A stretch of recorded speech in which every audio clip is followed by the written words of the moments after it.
Hello there. Today I want to talk about a very particular starfighter, the third starfighter of the Rebel Alliance line, and I want to talk about the RZ-1 A-Wing Interceptor, the ship that would be known as one of the fastest ships in the entirety of the Rebel Alliance and one of the fastest ships during the time of the Galactic Civil War. We are going to talk about it today. We're going to talk about its capabilities. We're going to talk about the sheer insanity of this ship, and we're going to talk about the pilots who flew it. So, without further ado, here we go. But first, we got to talk about the actual history of the A Wing itself, and we have to go all the way back to the time of the Clone Wars with the R 22 Spearhead. Originally created by Quat Systems Engineering, it was equipped with shielding, laser cannons, and missile launchers, and was used by the Kingdom of Tazuman, the Alliance to Restore the Republic, and the New Republic. The RZ 22 Spearhead was the original prototype of the A Wing, was basically the original outfitting that would later turn into the RZ-1 A-Wing Interceptor that would be used as the main initial interceptor starfighter for the Rebel Alliance against the Galactic Republic.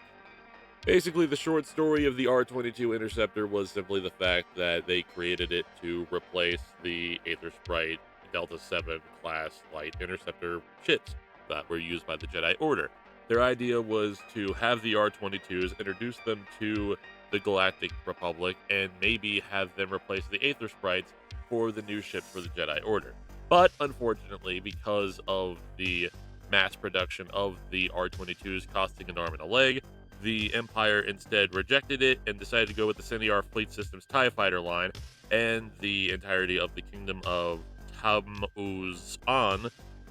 basically bought the entire batch of R-22 prototypes to use as their planetary defense system. More than a decade later, several anti Empire rebel cells would ultimately crystallize into the Alliance to Restore the Republic, and they somehow managed to get their hands on a bunch of spearheads and highly customize those starfighters in the hands of the Underground Engineers, which was a network of rebel mechanics who basically took the R 22s and turned them into the actual well known RZ 1 A Wing starfighter interceptors that we know and love today. The technical specifications of the RZ-1 Interceptor are as follows: 6.9 meters in length, 4.47 meters in width, over 2.47 meters in height, and equipped with Event Horizon sublight engines, a Class 1 hyperdrive, Incom 785 hyperdrive motivators, Surplex Z9 deflector shield projectors, along with a lightweight Durasteel hull and a titanium alloy to cover the entire thing, along with Fabritech sensors,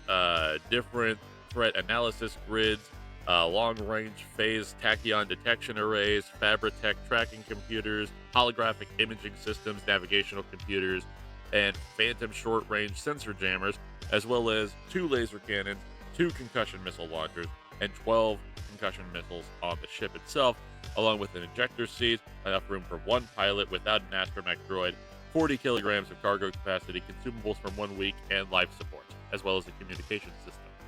Throughout the entirety of the Galactic Civil War, the A-Wing was known for one thing, and one thing in particular, and that was speed. It was fast, it was elegant, it was maneuverable, and it had 2 cannons on the front, so you could basically shoot in a straight direction. Or if you wanted to, you can get vectored starfighter blasters, so you can shoot everything that was above, behind, or below you, just in case you wanted to get a little fancy during your dogfights against the Empire.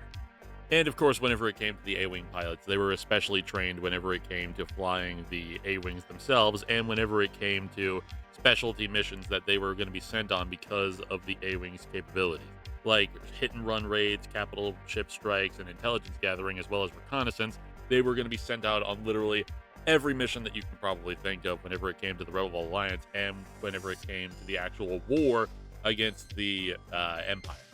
And of course, some of the most notable pilots in the entirety of the rebellion were, of course, Arvel Krynid, the prominent Rebel Alliance A-Wing pilot that commanded Green Squadron, who during the Battle of Endor achieved the legendary status by crashing his A-Wing into the bridge of the superstar destroyer known as the Executor, which was Vader's very own flagship, causing it to literally nosedive into the entirety of the Death Star.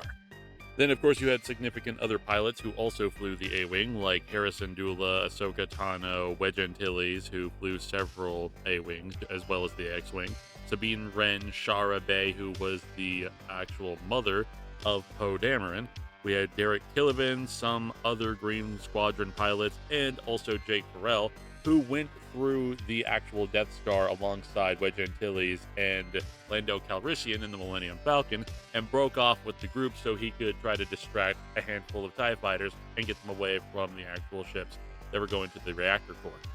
And along with the A-Wing having significant pilots of their own, it also had 4 different variations of models, like the R-22, the RZ-1 A-Wing Interceptor, the RZ-1T Trainer, and the RZ-2 A-Wing Interceptor. That was basically the RZ-1 on steroids.